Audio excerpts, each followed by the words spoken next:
কৃষক সভার বা কৃষক সমাজও পবিত্র কংগ্রেসকে বক্তব্য রাখার জন্য আমি আহ্বান করছি। ওরা কিছু প্রতিশ্রুতি দিয়েছিল, এই একটি প্রতিশ্রুতি সেখানে পালন সেখানে করছে না। ফলে কৃষকের উৎপাদিত ফসলের দাম সেখানে বেড়ে গেছে। সম্মেলন থেকে এই সিদ্ধান্তগুলি আমরা নিয়েছিলাম, আমাদের সংগঠনকে শক্তিশালী অত্যাচারী করুক না কেন, ওই সংগঠিত ভাবে যদি আন্দোলন করা যায়। তারা যেমন সর্বভারতীয় ক্ষেত্রে কৃষির স্বার্থে কৃষকের স্বার্থে ভূমিকা নিচ্ছে না, আমাদের রাজ্যের যে বর্তমান বিজেপি সরকার তারাও যে ব্যবস্থাগুলো পদক্ষেপগুলো বামফ্রন্ট সরকার গ্রহণ করে সামগ্রিকভাবে কৃষির একটা মৌলিক পরিবর্তন আনার ক্ষেত্রে দারুণ সাফল্য অর্জন করেছিলেন। কৃষকদের অর্থনৈতিক ব্যবস্থার মধ্যে গুরুত্বপূর্ণ মান পরিবর্তন এনে তাদের জীবনধারার মান উন্নত থেকে উন্নততর করবার চেষ্টা করছিলেন এবং এই কৃষিকাজের মধ্য দিয়ে আমাদের বেকারদের কর্মসংস্থানের সুযোগ সম্প্রসারিত করছিলেন এবং ছোট মাঝারি শিল্প কৃষকের আয় যখন বাড়ে, চাহিদা যখন বাড়ে, বাজারে যখন যাচ্ছে ক্রয় যদি করবার জন্যে সেই পণ্য সামগ্রী উৎপাদনের জন্য ছোট মাঝারি যে শিল্প তারও কিন্তু সম্প্রসারণ করতে শুরু করে তার মধ্য দিয়ে হাজার হাজার ছেলে, বেকার ছেলে, শিক্ষিত, মধ্যশিক্ষিত, অর্ধশিক্ষিত তারাও কিন্তু সেখানে কাজ পাচ্ছিলেন। এই সমস্ত জিনিসগুলো বর্তমান বিজেপি সরকারের উদ্দেশ্যমূলক অবহেলার কারণে সেখানে বন্ধ হয়ে যাচ্ছে এবং কৃষির সংকট বাড়ছে, কৃষকের জীবনের অর্থনৈতিক সংকট তীব্র থেকে তীব্রতর হচ্ছে, বেকার সমস্যা ব্যাপক হারে কিন্তু বাড়ছে।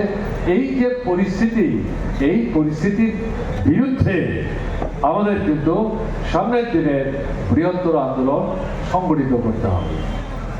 পশ্চিম জেলার সম্মেলন আপনারা শুনছিলেন, জেলার সম্পাদক বলেছেন, রাজ্যের সম্পাদক বলেছেন, তারা এই বিষয়গুলো নিয়ে আলোচনা করবেন এবং এখান থেকে তারা গুরুত্বপূর্ণ সিদ্ধান্ত গ্রহণ করার চেষ্টা করবেন। আমাদের থেকে বক্তব্য থাকবে মৌলিক এই বিষয়গুলি নিয়ে সর্বভারতীয় ক্ষেত্রে, রাজ্য ক্ষেত্রে আন্দোলন তো সংগঠিত করতেই হবে। সঙ্গে সঙ্গে এলাকা ভিত্তিক গ্রামের যে মূল সমস্যা তার মধ্যে যে গুরুত্বপূর্ণ জ্বলন্ত সমস্যা, স্থানীয় সমস্যা, সেই বিষয়গুলো কোথাও সরাসরি কৃষকের স্বার্থের সাথে সম্পর্কযুক্ত, কোথাও ছোট মাঝারি ব্যবসায়ীদের স্বার্থের সাথে সম্পর্কযুক্ত, কোথাও নিম্নবিত্ত মানুষ যারা তারা শ্রম দান করে, শ্রম বিক্রি করে কোনো মতো পরিবার নির্বাহ করার চেষ্টা করছে, তাদের স্বার্থের সাথে সম্পর্কযুক্ত এই বিষয়গুলিকে ভিত্তি করে এলাকা ভিত্তিক, অঞ্চল ভিত্তিক, স্থানীয়ভাবে 3টা, 4টা, 5টা বিষয় বাছাই করে নিয়ে স্থানীয় আন্দোলন তীব্র এবং খুব বলিষ্ঠ দৃঢ়তা নিয়ে যতক্ষণ এই দাবিগুলো সরকার কার্যকরী করার জন্য উদ্যোগ না নিচ্ছে ততক্ষণ এই আন্দোলন চলবে। এই দৃঢ়তা নিয়ে আন্দোলনটা কিন্তু সংগঠিত করতে হবে।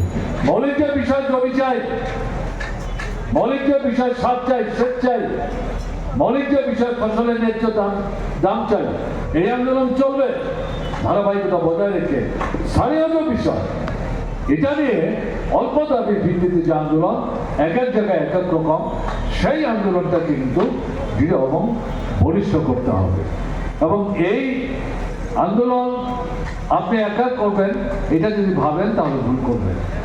বর্তমান যে পরিস্থিতি, আপনার সমস্যা শুধু কৃষকের সমস্যা না, এটা বেকার যুবকের সমস্যা, ছোট মাঝারি ব্যবসায়িক সমস্যা, নিম্ন মধ্যবিত্ত মানুষের সমস্যা। তাদেরও নানা সংগঠন ইতিমধ্যে গড়ে উঠেছে, তারাও আন্দোলন করার চেষ্টা করছেন। কাজে তাদের সাথে মিলে কৃষকদের, ক্ষেত মজুরদের সম্মিলিত আন্দোলন করতে হবে। তাদের যে ডাকা আন্দোলন, এটা ক্ষেত মজুরের আন্দোলন হোক, শ্রমিকদের আন্দোলন হোক, শিক্ষক কেরানি কর্মচারীদের আন্দোলন হোক, বেকার যুবকদের আন্দোলন হোক, ছাত্রদের আন্দোলন হোক, মহিলাদের আন্দোলন হোক, তফসিলি অংশের মানুষের আন্দোলন হোক, তার সাথে কৃষক, ক্ষেত মজুর তাদেরও হাতে হাত মিলিয়ে সম্মিলিতভাবে আন্দোলনটাকে ব্যাপক, তীক্ষ্ণ এবং গভীরতর করতে হবে।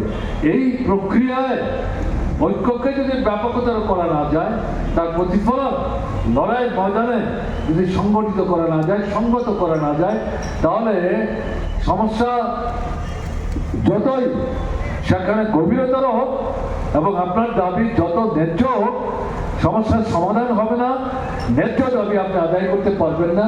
তাই ঐক্যবদ্ধ আন্দোলন এটাকে কিন্তু গুরুত্ব দিতে হবে, সেদিকটাতে নজর দিয়ে সামনের দিনে আমাদের একটা মানে নূতন দৃষ্টিভঙ্গি নিয়ে আনুষ্ঠানিক এত দফা দাবি, অমুক জায়গায় জমায়েত, অমুক জায়গায় মিছিল, অমুক জায়গাতে একটা ডেপুটেশন, এটা দিয়ে দায়িত্ব যদি আমরা শেষ হয়ে গেছে ধরে নিই, তাহলে কিন্তু ঠিক হবে না।